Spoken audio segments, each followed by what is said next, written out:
सो hi guys. सो ये second session है हम लोगों का CAPF की ग्रामर के लिए। ठीक है, my name is Mayank. So again CAPF की ग्रामर में कुछ टॉपिक्स होते हैं जो बहुत ज़्यादा आते हैं, जो हमें करने ही पड़ते हैं। One of those topic is inversion. ठीक है, तो अगर मैं अब इन्वर्जन की बात करूँ तो इन्वर्जन का मतलब क्या है? इन्वर्जन का मतलब है उल्टा। तो जब भी मैं अपने बेसिक सेंटेंस फॉर्मेशन को छोड़ता हूँ, उस सेंटेंस को क्या बोला जाता है? उसको बोला जाता है इन्वर्जन। राइट? तो इन्वर्जन क्या है? जब भी हम सेंटेंस को का जो सेंटेंस बेसिक सेंटेंस फॉर्मेशन है उसको बदलते हैं। बेसिक सेंटेंस फॉर्मेशन से मेरा क्या मतलब है? मैं बहुत एक जनरल बात कर रहा हूँ। Subject plus helping verb plus verb plus object. ठीक है, अगर हम इसमें चाहें तो एक प्रेपोजिशन भी ऐड कर सकते हैं, प्लस प्रेपोजिशन प्लस ऑब्जेक्ट। तो ये हमारा बेसिक सेंटेंस फॉर्मेशन होता है। इसका कहने का क्या मतलब है? सब्जेक्ट का मतलब है कौन कर रहा है। ठीक है, तो सबसे पहले आता है डूअर, जो आदमी काम कर रहा है, जैसे कि ही। अब आएगा हेल्पिंग वर्ब, ही इज। अब वो क्या कर रहा है? वर्किंग। कहाँ पे काम कर रहा है? अपने कमरे में, इन हिज रूम। राइट? तो ये होता है हमारा बेसिक सेंटेंस फॉर्मेशन। सो ही हो गया सब्जेक्ट, इज हो गया हेल्पिंग वर्ब, ये हो गया वर्ब या मेन वर्ब, ये हो गया प्रेपोजिशन और ये हो गया मेरा ऑब्जेक्ट। अब इन्वर्जन मीन्स जब मैं इस सेंटेंस को किसी अलग तरीके से लिखूं, तो इस सेंटेंस को मैं ही इसके अलावा किसी भी शब्द से शुरू करूंगा तो उसको क्या बोलेंगे? इन्वर्जन बोलेंगे। अगर मैं इन से शुरू करना चाहूँ तो मैं इन से कर सकता हूँ, अगर मैं वर्किंग से करना चाहूँ तो मैं वर्किंग से कर सकता हूँ। तो जब भी हम किसी सेंटेंस के बीच के पोर्शन को उठा के शुरू में लिख देते हैं तो उसको बोला जाता है इन्वर्जन। राइट? अब आपको CAPF में कैसे क्वेश्चन आएगा? सेम लिखा होगा, he is working in his room, start your sentence with in, start your sentence with working. ठीक है, तो जैसे ही आपको पता चला कि भाई ये सेंटेंस के बीच के शब्द को शुरू में लेके जा रहे हैं तो उसको हम क्या बोलेंगे? इन्वर्जन। अब इन्वर्जन का केवल एक ही रूल है जो आपको ध्यान रखना है। जब हम इन्वर्जन करते हैं तो इन्वर्जन का रूल क्या होता है? इन्वर्जन का रूल होता है कि जो हमारा हेल्पिंग वर्ब है और जो हमारा सब्जेक्ट है, ये दोनों अपनी जगह को बदल लेते हैं। दे चेंज और स्वैप प्लेसेस। तो ये क्या करते हैं? जगह को बदल देते हैं। अब मेरे को क्वेश्चन आया कि भाई इन से शुरू करो सेंटेंस। ठीक है, तो मैं बहुत आसान हो जाएगा मेरे लिए, बस मुझे पता होना चाहिए कि इन से शुरू करना है तो क्या है? इन्वर्जन है। इन्वर्जन है तो जो मेरा मेन सब्जेक्ट है और हेल्पिंग वर्ब है वो अपनी जगह को अदला बदली करते हैं। तो पहले मैं शुरू करता हूँ, इन हिज रूम। ये आ गया मेरा पूरा sentence, in his room, last वाला पोर्शन आ गया। अब ही आना चाहिए, क्योंकि मैंने सेंटेंस बीच से शुरू किया, ये दोनों अपनी जगह अदला बदली कर लेंगे। In his room is he sleeping. इसको बोला जाता है इन्वर्जन। तो इन्वर्जन बेसिकली क्या है? जब सब्जेक्ट और हेल्पिंग वर्ब या सब्जेक्ट और वर्ब अपनी जगह को अदला बदली करते हैं, उसको बोला जाता है इन्वर्जन। आई होप आपको बेसिक आइडिया समझ में आया होगा। तो अब जब भी आपको सेंटेंस के बीच के शब्द से कहा जा रहा है कि भाई इससे शुरू करो, इससे शुरू करो, वर्किंग से करो, रूम से करो, इनसे करो, तो आपको एकदम पता चल जाना चाहिए कि कुछ नहीं करना, सब कुछ एज इट इज लिख देना है, बस सब्जेक्ट और हेल्पिंग वर्ब की जगह बदल दो। राइट? तो दैट इज इन्वर्जन। अब इसके कुछ टाइप्स होते हैं जो मुझे समझने पड़ेंगे। इसमें 8-9 तरीके के टाइप्स होते हैं। रूल यही लगेगा, ठीक है, कॉन्सेप्ट यही है, मगर 8-9 तरीके के टाइप्स होते हैं। तो उन टाइप्स की बात कर लेते हैं। तो कुछ ऐसे टाइप्स हैं जो हमें एग्जाम्स में नहीं आते बट जो हमने किए होते हैं। जैसे पैसिव स्पीच आप सब लोगों ने किया होगा, उसमें ऑब्जेक्ट सब्जेक्ट बन जाता है, सब्जेक्ट ऑब्जेक्ट बन जाता है, तो उसको बोला जाता है इन्वर्जन। देन आपने क्वेश्चन फॉर्म्स की होगी। ठीक है, अगर मैं बोलता हूँ ही वॉज प्लेइंग, अब मैं अगर इसको इन्वर्जन बना दूं, वॉज और ही को अदला बदली कर दूंगा तो ये क्या बन जाएगा? क्वेश्चन बन जाएगा। तो दूसरी फॉर्म क्या होती है? जब मैं सवाल बनाता हूँ, तो अगर मैं ही वॉज की जगह वॉज ही कर दूंगा तो एक क्वेश्चन बन जाएगा। अब अगेन ये CAPF में बहुत ज़्यादा नहीं आएगा, बिकॉज CAPF में मेजर क्वेश्चन जो आते हैं वो क्या कहते हैं कि मीनिंग चेंज करे बिना। ठीक है, लेकिन कभी कभी आता है कि इसको इंटेरोगेटिव बना दो, इसको ये बना दो, तब हमें ये देखना पड़ेगा। तो अगर मैं नॉर्मल सेंटेंस में हेल्पिंग वर्ब आगे ले जाता हूँ तो वो क्या बन जाता है, वो बन जाता है क्वेश्चन, राइट। जो अब इसके बाद से हम बात करते हैं जो क्वेश्चन ज़्यादा आते हैं। तो थर्ड टाइप मेरा क्या है, जिसको मैं बोलता हूँ इमेजिनेशन। अब इमेजिनेशन का जो सबसे कॉमन वर्ड है वो क्या है, इफ। इसको हम इफ कंडीशनल्स भी कहते हैं। इफ का मतलब होता है अगर, ठीक है। तो अब मैंने बोला if I had studied I would have passed. अगर मैं पढ़ता तो मैं पास हो जाता। अब आपको क्वेश्चन क्या आएगा, start with the helping verb और स्टार्ट विद हैड, या आपको क्वेश्चन आएगा रिमूव इफ। इस तरीके के आपको क्वेश्चन आएंगे कि आपको सेंटेंस दोबारा बनाना है, या तो हैड से शुरू करो या वर से शुरू करो या इफ को हटा दो। तो हमको क्या ध्यान रखना है कि मेरे पास 3 हेल्पिंग वर्ब्स है जो अगर मैं सेंटेंस के शुरू में लेके जाऊं तो वो अगर की तरह यूज हो सकते हैं। तो 3 हेल्पिंग वर्ब्स क्या क्या है, वो 3 हेल्पिंग वर्ब्स है मेरे पास, हैड, वर और शुड। अगर मैं इन तीनों को सेंटेंस के स्टार्ट में रखता हूं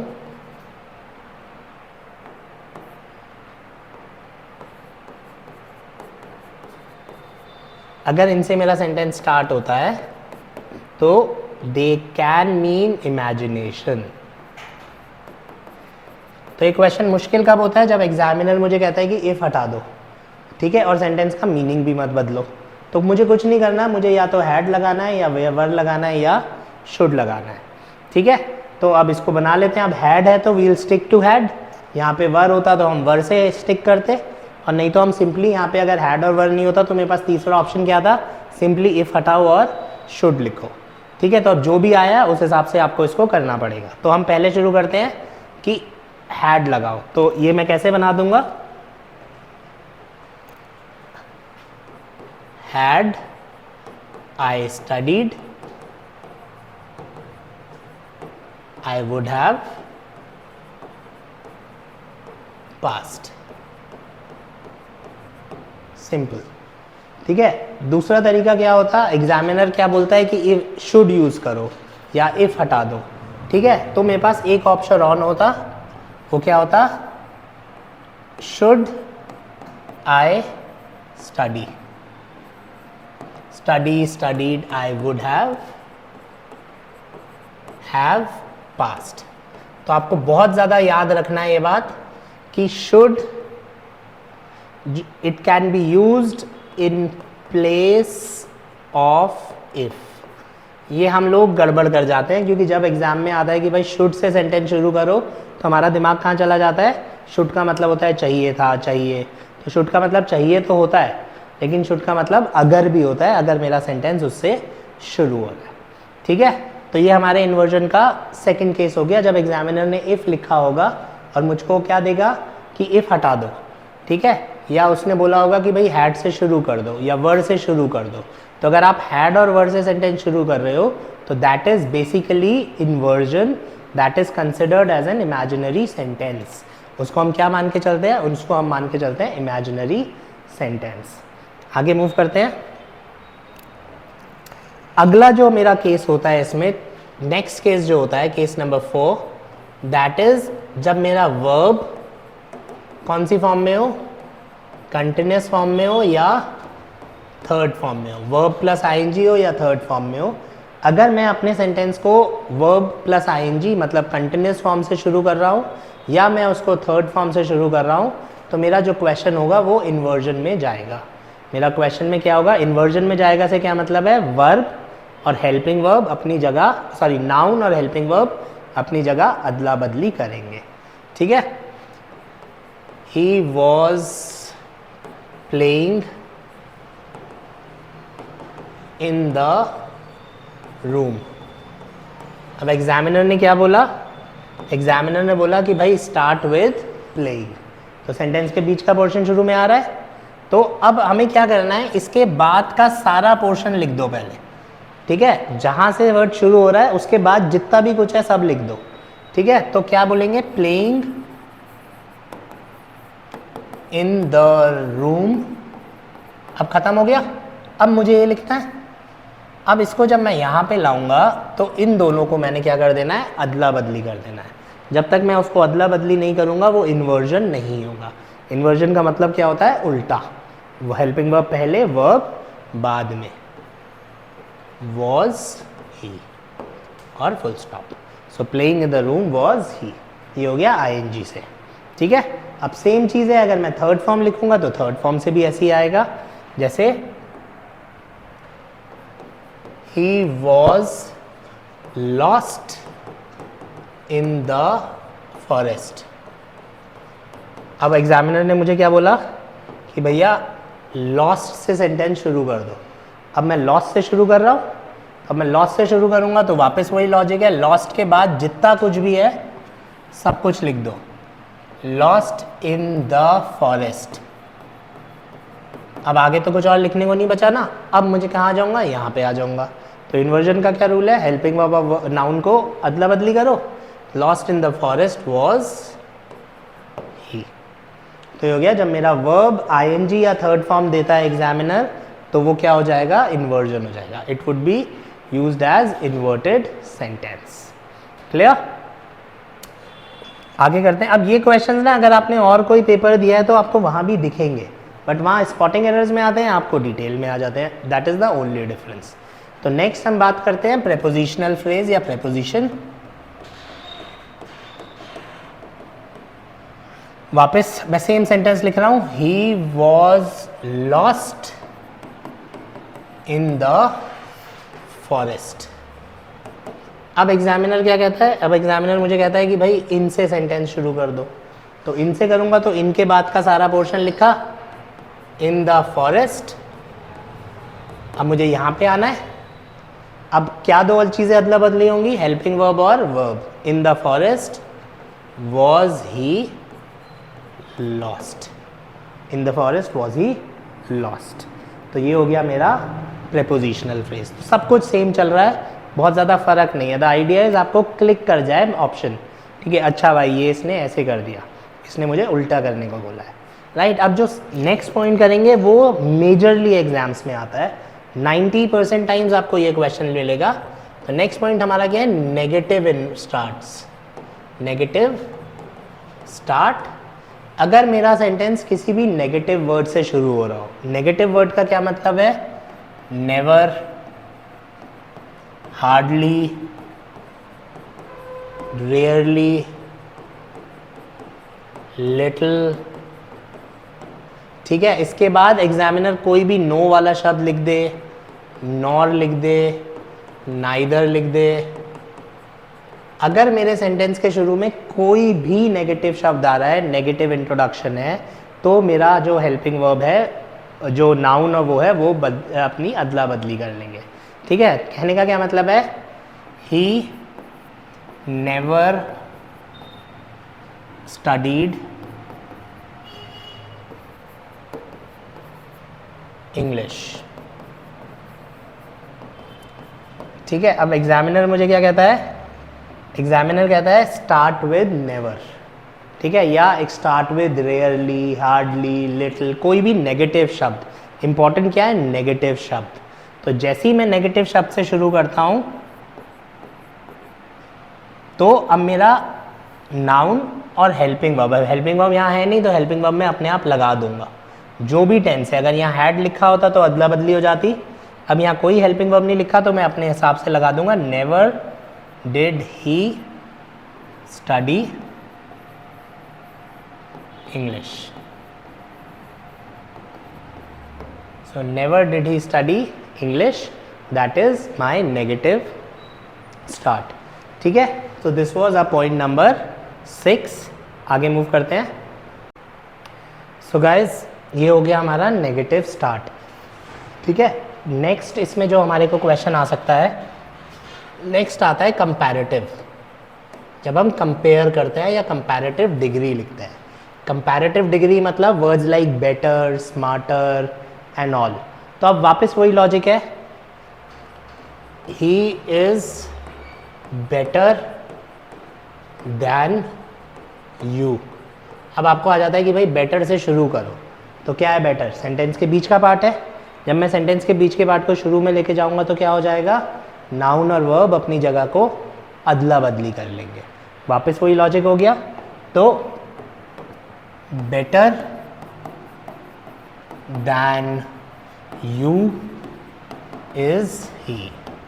ठीक है, तो जब भी कंपैरेटिव डिग्री से वो आपको बनवाना चाह रहा है तो आपको वापस पता चल जाएगा कि भाई कंपैरेटिव डिग्री बीच में लगती है, शुरू में जा रही है, तो बेटर के बाद का सारा सेंटेंस एज इट इज टेपो, फिर उसके बाद सब्जेक्ट और हेल्पिंग वर्ब को अदला बदली कर दो, आपका सेंटेंस ठीक हो जाएगा। राइट? इसमें जो लास्ट कंडीशन है जो हमें एग्जाम्स में आ सकती है वो ये 5-6 वर्ड्स होते हैं, here, there, up, down, away. ठीक है, तो इस तरीके के जो वर्ड्स होते हैं here, there, up, down, away, क्या होता है जब मैं इनसे सेंटेंस शुरू करता हूँ, इसमें मुझको क्या ध्यान करना है कि इन्वर्जन कब होगा? इन्वर्जन होगा इफ वी यूज नाउन। अब एग्जामिनर क्या बोल रहा है? देखिए, दो तरीके के सेंटेंस आते हैं, he went up, Rahul went up. अब एग्जामिनर ने मुझे बोला कि भाई अप से सेंटेंस को शुरू करो, तो बीच वाला पोर्शन आगे जा रहा है या लास्ट वाला पोर्शन आगे जा रहा है, तो आप इसको कब उल्टा करोगे? अगर मैंने नाउन इस्तेमाल किया है। ठीक है, तो ऊपर वाले सेंटेंस में प्रोनाउन है, तो इसका इन्वर्जन क्या होगा? Up, he went. तो मैं उल्टा नहीं करूँगा। ठीक है, और इस वाले केस में नाउन है तो मैं नाउन और वर्ब की अदला बदली करूँगा, अप वेंट राहुल। ठीक है गाइस, तो ये सारे केसेस हैं जहाँ पे मेरे को सेंटेंस इन्वर्ट करना पड़ता है, जो सेंटेंसेस हमें CAPF में आ सकते हैं। अप से शुरू करो, हेयर से शुरू करो, ठीक है, इसके अलावा लोकेशन से शुरू करो, तो इन सब चीज़ों में मेरे को क्या करना पड़ेगा? सेंटेंस उल्टा करना पड़ेगा। आपको क्या हिंट मिलेगी एग्जाम्स में कि वो सेंटेंस शब्द, वो जो वर्ड है वो बीच में लिखा होगा, क्योंकि वो शब्द बीच में लिखा है, वो सब शुरू में जा रहा है, तो आप उसको उल्टा कर दोगे। That's it. या अगर एग्जामिनर कोई आपको ऐसा शब्द दे रहा है जो नहीं लिखा गया है, ठीक है, और उससे सेंटेंस शुरू करने के लिए कह रहा है, ठीक है, जैसे कि एक बार का मुझे क्वेश्चन याद आ रहा है, ही लेफ्ट या he slept when you left. वो गया, वो सोया जब तुम गए। अब एग्जामिनर ने क्या बोला? एग्जामिनर ने बोला स्टार्ट विद ओनली व्हेन। तो बेसिकली व्हेन ये है, बीच वाला पोर्शन हो गया। ठीक है, तो मैं यहाँ लिखता हूँ ओनली व्हेन। अब ये तो पूरा करना पड़ेगा, ओनली व्हेन यू लेफ्ट। अब ये आगे वाला पोर्शन पीछे आ रहा है, तो ही स्लेप्ट की जगह मुझे क्या लिखना पड़ेगा? Did he sleep. Only when you left did he sleep. ये हो गया inversion. So guys, this was the entire theory of inversion. Now let's work on certain questions. थोड़े से क्वेश्चंस करते हैं and let's try and finish it. Right, चलिए let's start with certain questions. So guys let's start थोड़े से sample questions और उसका answer क्या होगा देख लेते हैं, फिर आपको आराम से क्वेश्चन दिखेगा। तो पहला सेंटेंस क्या है? I am going to the store. अब एग्जामिनर क्या कहेगा? टू द स्टोर से सेंटेंस शुरू करो, तो सेंटेंस बीच का है, तो पहले मैंने to the store as it is लिख दिया। ठीक है, अब तक टू द स्टोर के बाद आई एम गोइंग। ठीक है, सो आई एम गोइंग की जगह क्या होगा? Am I going. तो ये क्या हो गया? इनकरेक्ट सेंटेंसेज हो गया। तो अगर आपने लिख दिया to the store I am going, ये मैंने गलत लिखे हुए हैं क्वेश्चन इसमें, ठीक है, तो आपको पता चल जाएगा। तो आपने क्या करना होगा? आई एम गोइंग की जगह क्या करना होगा? Am I going. अब ये इन्वर्जन हुआ। तो आपको क्या ध्यान रखना है कि अगर हमने सेंटेंस के बीच का पोर्शन शुरू में ले गए तो नाउन और हेल्पिंग वर्ब अपनी जगह से अदला बदली करेगा। तो अगर हम आई एम गोइंग लिखाएंगे तो क्वेश्चन हो जाएगा गलत, to the store am I going. Same here है एट द रेस्टोरेंट, तो एट द रेस्टोरेंट तो इधर आ गया। अब जब बीच का पोर्शन इधर आ गया तो ये दोनों अपनी जगह अदला बदली करेंगे। तो अगर आपने शी विल लिख दिया तो क्वेश्चन गलत हो जाएगा। तो हमें क्या करना है इसमें, विल शी मीट मी। ठीक है, तो बस इतना ही इसमें ध्यान रखना है हमको। अगर ये हम ध्यान रखते रहे तो हमारा सेंटेंस में हमें और कुछ नहीं करना होता, जो दिया हुआ है एग्जामिनर ने सेम हमने लिखना है। केवल एक स्टेप है, दैट इज हेल्पिंग वर्ब और वर्ब की अदला बदली कर दो। ठीक है, थर्ड क्वेश्चन पे आते हैं।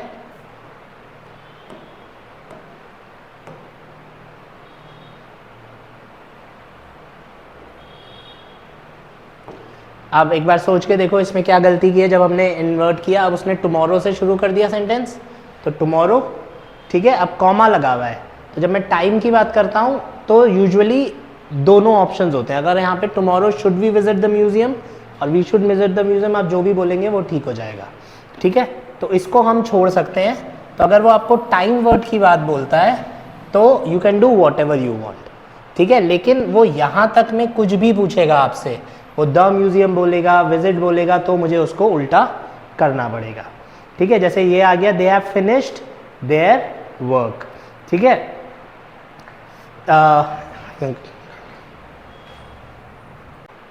सो गाइस नेक्स्ट क्वेश्चन की बात करते हैं। The cat is sleeping peacefully on the couch.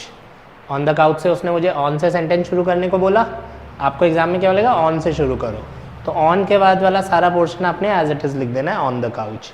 अब सब्जेक्ट और इसको अदला बदली करनी है, नहीं करके आया तो क्वेश्चन गलत हो जाएगा। बस this is the only step that we need to remember. The cat is की जगह is the cat sleeping peacefully on the ground. He enjoys reading books in his free time. In his free time आगे आ गया, तो the only thing, अब यहाँ पे helping verb नहीं है। ठीक है, तो इंजॉयज ही मैं नहीं करूँगा, तो मेरा स्टेप क्या हो जाएगा, does he enjoy. Does he enjoy. ठीक है, क्योंकि हेल्पिंग वर्ब नहीं है तो जो भी टेंस है वो हेल्पिंग वर्ब मैं लिख दूंगा। यहाँ इंजॉयड होता तो डिड ही इंजॉय कर देता मैं, दैट्स इट। अब जैसे अगला वाला, मैं अगर आंसर नहीं भी मिले, अगर हम बोलते हैं to the beach, to the beach बोलेंगे तो क्या आएगा, to the beach next month are they planning a trip. ठीक है, तो बस मुझे आर दे कर देना है। अगर वो बोलता प्लानिंग से शुरू करो तो मैं पूरा एज इट इज कर देता, planning a trip to the beach next month are they are नहीं आर दे। ठीक है, तो this is called inversion, right. एक दो क्वेश्चंस और करके देख लेते हैं। ओके गाइस, नेक्स्ट क्वेश्चन है, over the horizon the sun sets beautifully. ठीक है, तो ओवर द होराइजन से आपने शुरू करना है, कर दिया। द सन सेट्स को आपने उल्टा करना पड़ेगा। अब हेल्पिंग वर्ब नहीं है तो आप हेल्पिंग वर्ब लगाएंगे। कौन सा हेल्पिंग वर्ब लगाएंगे, जो टेंस है। सिंपल प्रेजेंट है तो डज द सन। ठीक है, हेल्पिंग वर्ब होता तो जो हेल्पिंग वर्ब होता उसको आप सीधा सीधा उल्टा कर देते। शी सिंग्स, अब वापस हेल्पिंग वर्ब नहीं है तो हमें हेल्पिंग वर्ब लगाना पड़ेगा। ठीक है, तो अब उसने क्या बोला, उसने आगे से ले गया, और she sings a melodious song with वापस प्रेपोजिशन है, तो with great passion she sings गलत।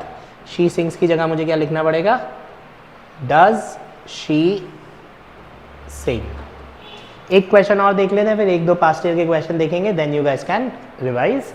Then they have built a magnificent castle on the top of the hill. So they have built a magnificent castle on the top. अब आपको examiner क्या कह रहा है, on the top. So on the top बोला। अब यहाँ पे मेरे पास हेल्पिंग वर्ब है तो have पहले, दे बाद में। So they have गलत हो जाएगा, have they. So बस एक स्टेप है, वापस रिपीट कर रहा हूँ। बोलते वक्त ये ज़्यादा मुश्किल लगता है लेकिन एग्जाम में बहुत सिंपल है। तो कोई भी बीच का पोर्शन मैं शुरू में लेके जाऊँगा, सेंटेंस इन्वर्ट होगा और नेगेटिव स्टार्ट। अगर वो मुझे यहाँ पे नॉट बोल देगा, हार्डली बोल देगा, तो नेगेटिव स्टार्ट। किसी भी वर्ब को मैं उठा के शुरू में ले जाऊंगा, वर्ब केवल दो ही आएंगे एग्जाम्स में, आईएनजी और थर्ड फॉर्म्स।